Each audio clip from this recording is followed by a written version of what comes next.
Alright, this is my second video. Oh no, my third video in the series, including the intro. And this will be problem A2 of 2013. And I actually have no idea why this problem is on the semis. It's that easy. Well, the catch is you have to know one concept, and that's the pre-derived formula for generalized inertia. Alright, so in this problem, we are given an incline. I've decided to make my videos a little more colorful. So we're given an incline. Oh, that is a bit. Given an incline. And there is a rolling object. And its moment of inertia. Oh wow, that's pretty cool. Its moment of inertia is beta mr squared. And we're given that there is a coefficient of friction. Now we'll put all our given quantities in green. Mu. We're not given theta. Well, we'll have to eventually find that. And we are given that it will fall and rest through a vertical distance h. So the first part of the problem asks us, what is the angle theta that separates two types of motion? One where the object rolls and slips while slipping, and the other where it rolls without slipping. So the first thing you gotta do is really to find the acceleration of that object when it's slipping and when it's not slipping, right? And to find the angle theta, you would equate those. You would equate those two equations. So let's start first with rolling without slipping. So let's start with without slipping. You're going to have to know that some mathematician or anybody really could derive this. That the generalized inertia equation is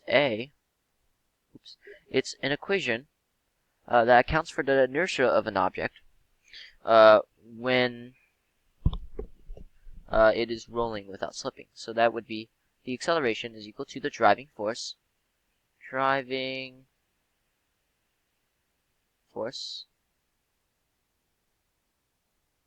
all over the total mass plus I over r squared.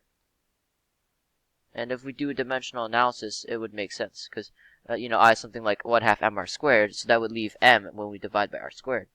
And so we get like 1/2 m plus m, and that would make sense. It's similar to some of the forces over the mass. Alright. So let's apply this equation to find acceleration when it's rolling without slipping. When it's rolling without slipping. Alright. So A is equal to and I'm assuming since you got past the F equals ma, you would know simple incline forces. So the driving force would just be mg sine theta. That would be over m plus, since I is beta mr squared, that simplifies to m beta. So in the end, our answer is our acceleration is equal to g sine theta all over 1 plus beta. And essentially, we've already answered one of the subparts of part B. Now, moving on to rolling with slipping.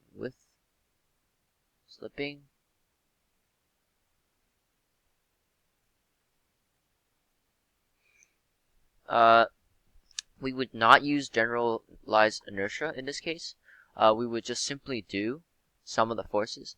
I mean, it's rolling, but what's really propelling it is not its rolling motion, but the forces that act on it.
entirety of part B.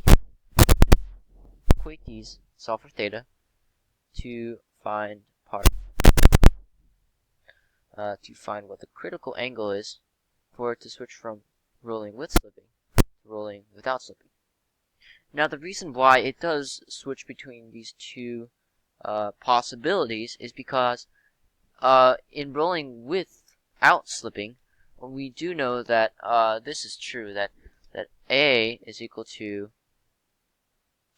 that the acceleration, that the angular acceleration is equal to linear acceleration over r.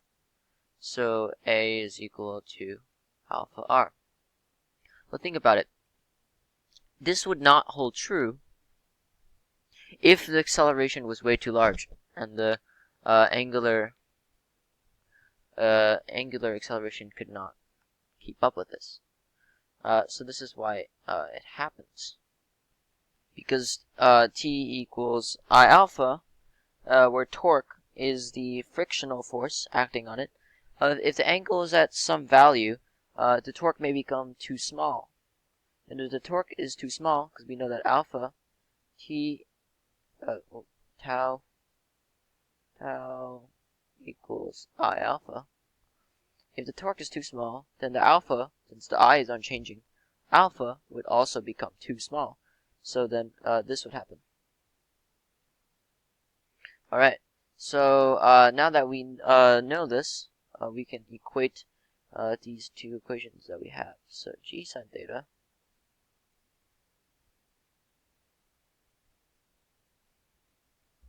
all over 1 plus beta, and that time is equal to g times sine theta minus mu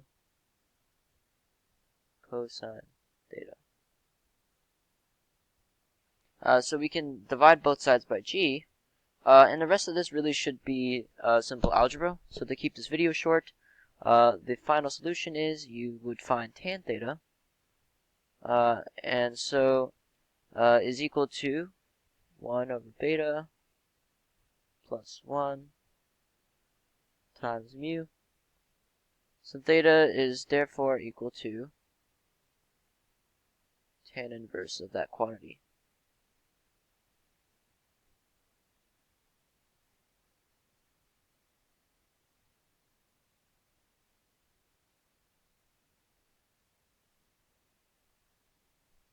So this problem is really quite simple.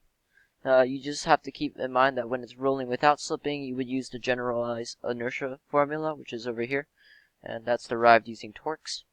And if it is rolling with slipping, you would use just the sum of the forces. And to find theta, you just equate them. Alright, so this wraps up problem A2, and in my next video, I will be covering problem A3 from 2013.